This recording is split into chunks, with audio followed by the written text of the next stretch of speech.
Hello. Welcome back. This is my podcast, Poised and Petty, where I share my transition from male to female, boy to babe. This will be my little podcast diary about my transition, what I'm going through, and someone who is trans. So this will be a weekly conversation about my gender transition, fashion, beauty, makeup, self-development, and the art of being graceful, unstoppable, and just petty enough to keep things interesting.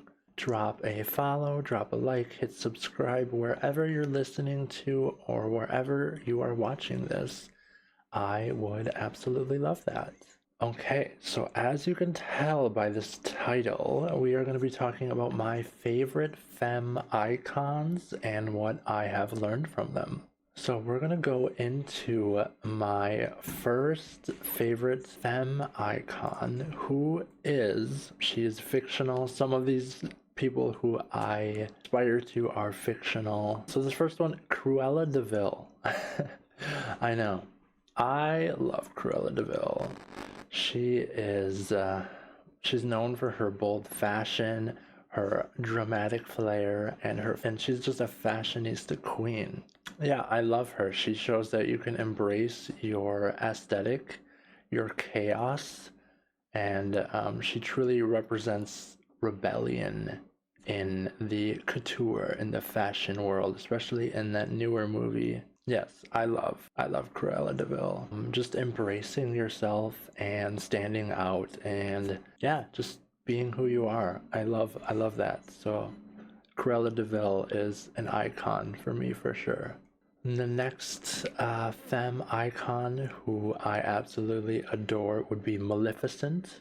She is known for her beauty, reclaiming her narrative, her story from being misunderstood, healing from her betrayal. I just love her story. I love who she is. She's her aesthetic, very just put together, and I love that. I love her redemption arc, you know. Yeah, I would say that she kind of shows and teaches me about boundaries and transformation and strength from being hurt and that pain and using that. So I guess she's a big icon in that. And then the next and last fictional character would be, if you've ever seen the movie Devil Wears Prada, Miranda. Now, I love Miranda. I know she was she was kind of the bad guy in the movie, the villain, the antagonist. But I love her. She was my favorite part of that movie. She has this commanding presence, her razor sharp professionalism, which if I could in 10 years, in 15 years, if I could just be like her, Miranda, oh my gosh, I would love that. So she represents power, excellence, and unapologetically being ambitious, right? She is that iconic ice queen, and I love demanding excellence, demanding attention. You know, when you walk into a room and everyone just stops and sees that person, that's Miranda. That's who I aspire to be. I absolutely love her. Yes, she can appear being cold and calculated, but she does have that. As you kind of learn who she is in the movie, she kind of has that. She's still human underneath. Next, right, Princess Diana.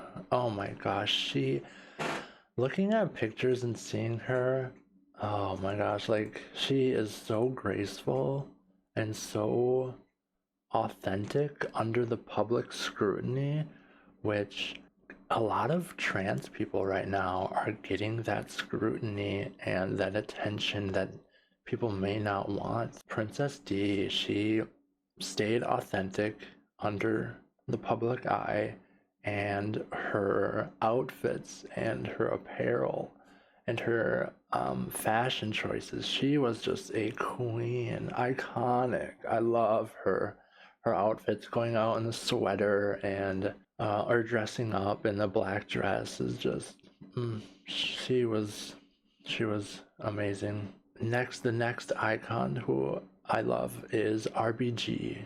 So Ruth Bader Ginsburg, just an icon. She was on the Supreme Court, and she passed away in 2020. And she's known for being a gender equality and civil rights advocate, which is something that I want to get into more of, just advocating for especially the trans community.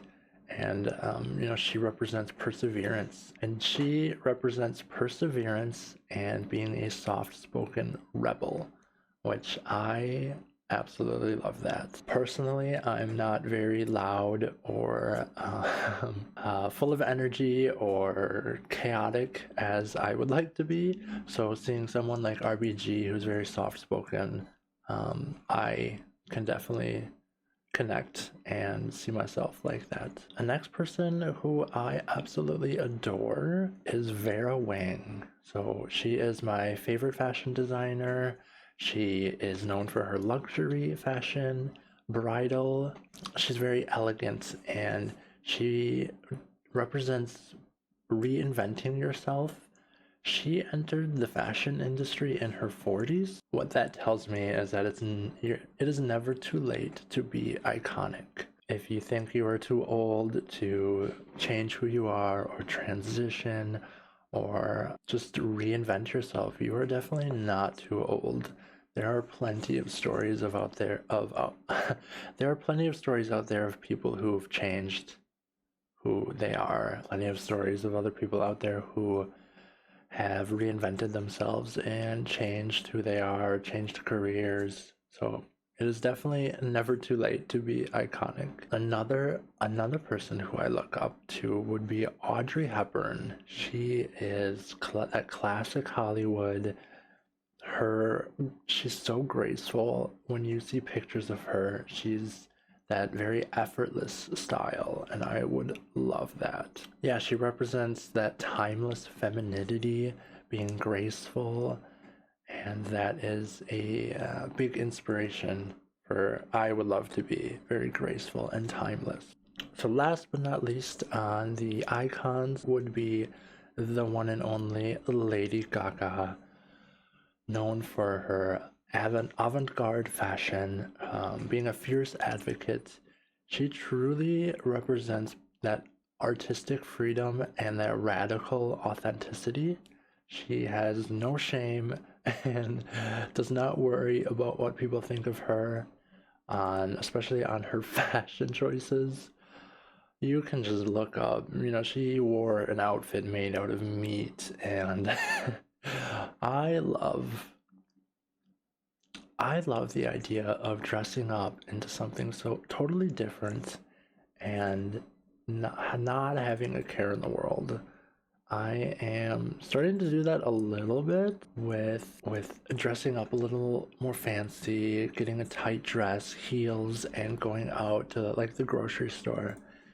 And I would absolutely get looks and people would stare at me. But just having that confidence or that courage to go out there and not care. I mean, of course I do care, but it just feels so good to kind of express yourself and have a little freedom in your fashion, in your expression. So that is she's definitely a big inspiration. Yeah. So I guess those are my favorite femme icons. I would say my number one on who I kind of aspired to be would definitely be Miranda from Devil Wears Prada. That fashion, that kind of like that ice queen, the unapologetically ambitious. She is like truly who I want to be. If her and Cruella de Vil, I love that.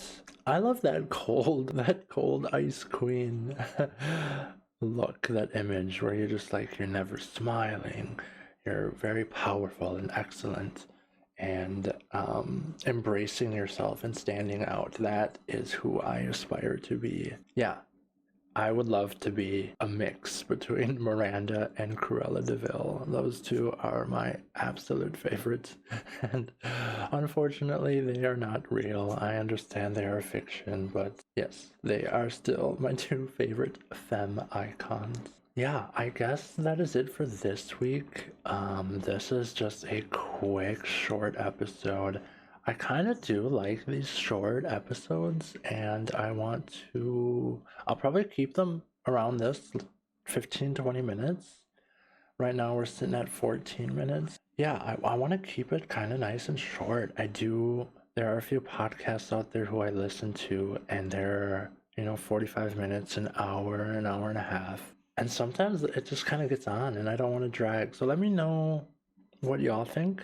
If you want longer, more thorough, more of a deep dive into these episodes on what's going on in my life. Yeah, I guess that's kind of it. I haven't gotten around to started voice training yet, but I will. I'll keep y'all updated on what's going on. I have been posting some of these clips on different social media platforms, and people have been so nice and so supportive and kind of sending me tips and links, especially when I'm talking about voice training. I'm wanting to get into that. So yeah, that has been wonderful. So I will continue to keep posting this. So again, wherever you're listening or watching this, I would appreciate any likes, comments, subscribes, whatever, wherever you are. Yeah, I guess that is it. So I will see y'all next week. Bye.